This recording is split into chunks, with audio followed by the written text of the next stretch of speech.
नमस्कार। आजकल आप नोटिस कर रहे होंगे कि देश में आजकल ईडी सीबीआई की बहुत चर्चा है और हर पार्टी इसके बारे में कुछ न कुछ बयान देती रहती है।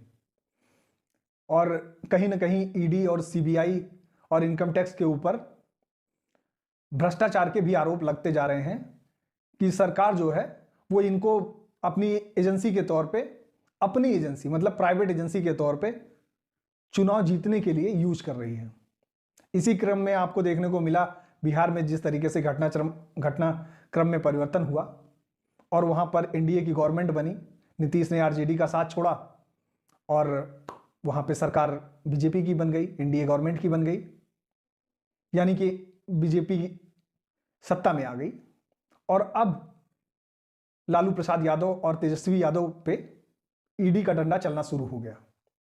लोग ये कह रहे हैं कि ये लोकतंत्र की हत्या है, क्योंकि ईडी जो है वो कहीं ना कहीं बदले की भावना से इनके ऊपर कार्रवाई कर रही है। और उसी तरीके से आपने देखा होगा कि घटनाक्रम झारखंड में भी बदल रहा और वहां भी हेमंत सोरेन सरकार को, या यूं कहें हेमंत सोरेन को ईडी ने सम्मन भेजा।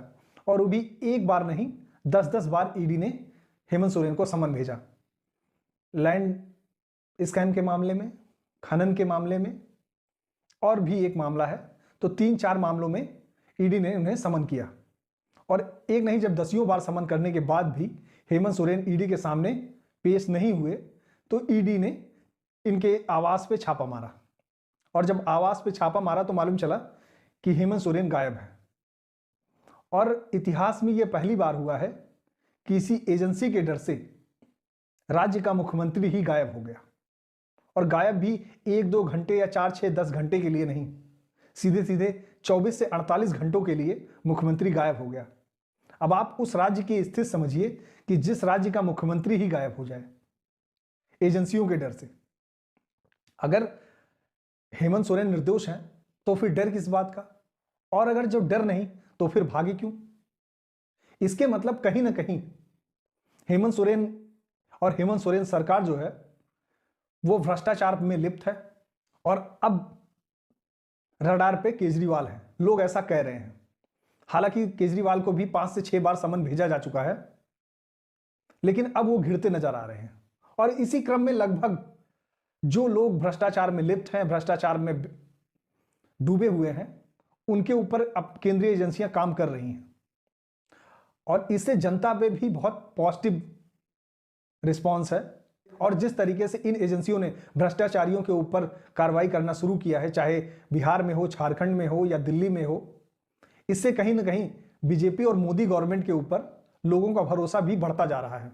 यह मेरा कहना नहीं, जिस तरीके से एजेंसियों के रिपोर्ट आ रहे हैं या फिर जो न्यूज एजेंसियां हैं या जो सर्वे एजेंसियां हैं उनके आंकड़े आ रहे हैं, आंकड़ों के अनुसार एजेंसियों के काम करने के तरीकों से और मोदी गवर्नमेंट के काम करने के तरीकों से भी लोगों में संतुष्टि साफ दिखाई दे रही है। लेकिन अब देखने वाली बात यह है कि जिस तरीके से एजेंसियों के ऊपर आरोप लगाए जा रहे हैं कि एजेंसियां कहीं ना कहीं बीजेपी के इशारे पे काम कर रही हैं, चाहे वो बिहार में लालू प्रसाद यादव के साथ हो नीतीश के जाने के बाद, या फिर हेमंत सोरेन के साथ हो, या आने वाले दिनों में आपको देखने को मिल सकता है केजरीवाल के साथ या केजरीवाल के मंत्रियों के ऊपर जिस तरीके से भ्रष्टाचार के आरोप लग रहे हैं। तो सबसे बड़ी बात यह है कि अगर ये लोग भ्रष्टाचार में डूबे नहीं हैं या भ्रष्टाचार इन लोगों ने किया नहीं है तो इनको डरने की आवश्यकता नहीं है। इनको न्यायालय जाकर अपने खिलाफ होने वाले इस तरीके से व्यवहार का पर्दाफाश करना चाहिए, बीजेपी के कृत्यों का पर्दाफाश करना चाहिए।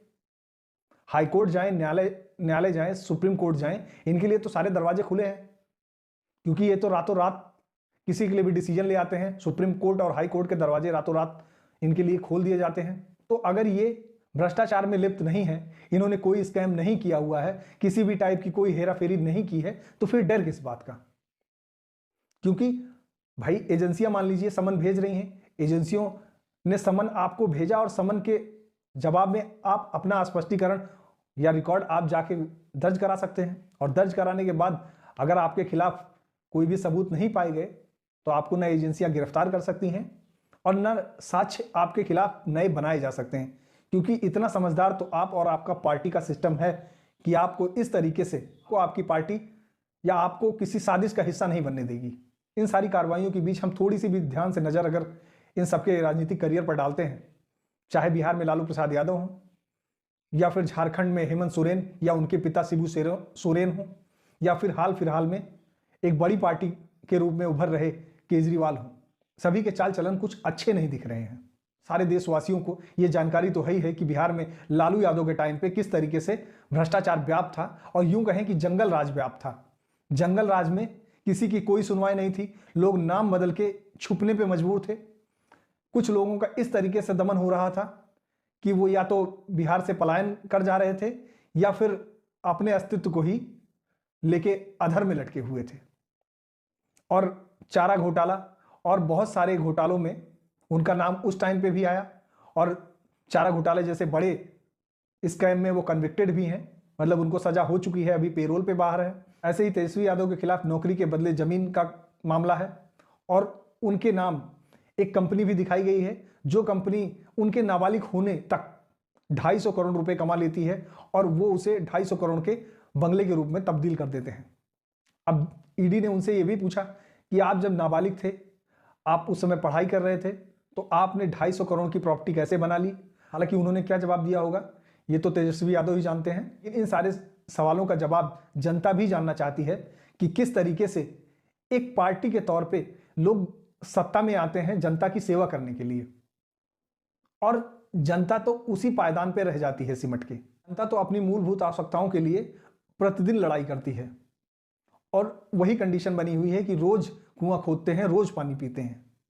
लेकिन ये सत्ता के ठेकेदार या यूं कहे सत्ता समाज की सेवा के लिए सत्ता में आने वाले लोग करोड़पति होते हैं और करोड़पति से अरबपति हो जाते हैं, जबकि ये हमारे आप जैसी जनता के भलाई के लिए मैदान में आते हैं। और जनता की भलाई तो नहीं हो पाती है, लेकिन इनकी भलाई जरूर हो जाती है। इसी तरीके से झारखंड में भी देखते हैं कि हेमंत सोरेन इस समय गिरफ्तार कर लिए गए हैं। हेमंत सोरेन के पिताजी भी भ्रष्टाचार में लिप्त थे, यानी कि शिबू सोरेन, और शिबू सोरेन पे भी दुनिया भर के करप्शन के चार्जेस लगे हुए थे। हालांकि वो राजनीति से संन्यास ले चुके हैं, लेकिन हेमंत सोरेन जिन पर 3 स्कैम के आरोप लगे हैं और उस स्कैम में वो अब ईडी की गिरफ्त में है। ईडी ने उनको हिरासत में लिया हुआ है और वहां पे सरकार भी बदल चुकी है, यानी कि चंपई सोरेन ने शपथ ले लिया है मुख्यमंत्री के तौर पे और हेमंत सोरेन को अपनी कुर्सी से इस्तीफा देना पड़ा। इन आरोपों के चलते ही हेमंत सोरेन को इस्तीफा देना पड़ा। अगर उनके ऊपर ये सीरियस चार्जेस नहीं होते, सीरियस आरोप नहीं होते, या फिर उनको डर ना होता कि जब ईडी मुझसे मिलेगी या ईडी मेरे पास कभी भी होगी तो मुझे जेल जाना ही पड़ेगा, वो उनका विश्वास था कि अगर ईडी से सामना होता है तो मुझे कुर्सी से त्याग करना ही पड़ेगा। अब इसी क्रम में देखने वाली बात यह भी है कि केजरीवाल कितने दिन तक इन केंद्रीय एजेंसियों के हाथ से बचे रहते हैं, क्योंकि उनके ऊपर भी सीरियस करप्शन के चार्जेस हैं, चाहे अपने बंगले के रेनोवेशन को लेके है, चाहे शराब घोटाला, या यूं कहें कि पूरे देश में बहुत चर्चित है कि किस तरीके से अपने लोगों को या शराब के कारोबारियों को निजी तौर पे फायदा पहुंचाने की कोशिश की गई। और इसमें मनीष सिसोदिया ऑलरेडी जेल में है, संजय सिंह भी कुछ मामलों में जेल में है इस समय, सत्येंद्र जैन ऑलरेडी जेल में है और इनके मंत्रियों के ऊपर और खुद केजरीवाल के ऊपर भी गिरफ्तारी की तलवार लटक रही है। हालांकि केजरीवाल की भी समस्या अलग है। केजरीवाल को हमेशा खबरों में रहने की आदत है और केजरीवाल इस समय कुछ अलग कारणों से ही खबरों में बने हुए हैं।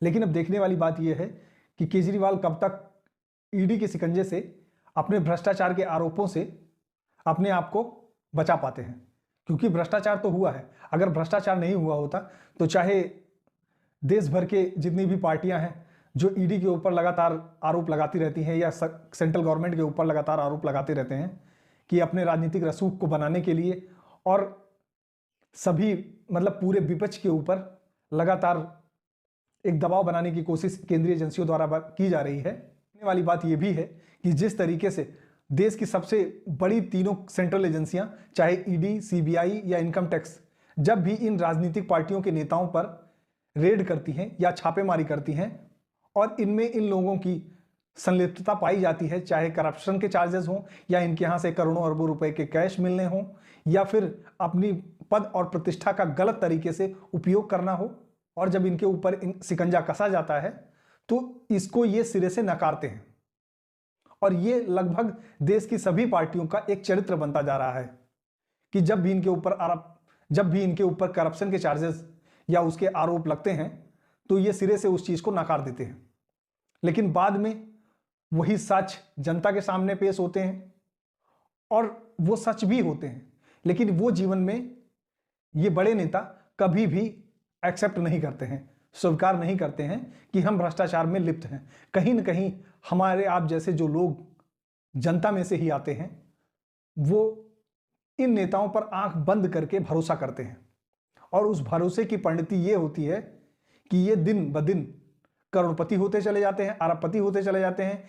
इनका जीवन एक आलीशान महलों में बीतता है, ये करोड़ों अरबों रुपए की गाड़ियों में टहलते हैं, और भारत देश की जनसंख्या जो एक टाइम की रोटी के लिए भी तरसती है, उसको सोचना पड़ता है कि जब बारिश होती है तो उस बारिश से कैसे अपने आप को और अपने परिवार को बचाया जाए। वहीं समाज सेवा करने वाला एक नेता करोड़ों अरबों का मालिक बन जाता है।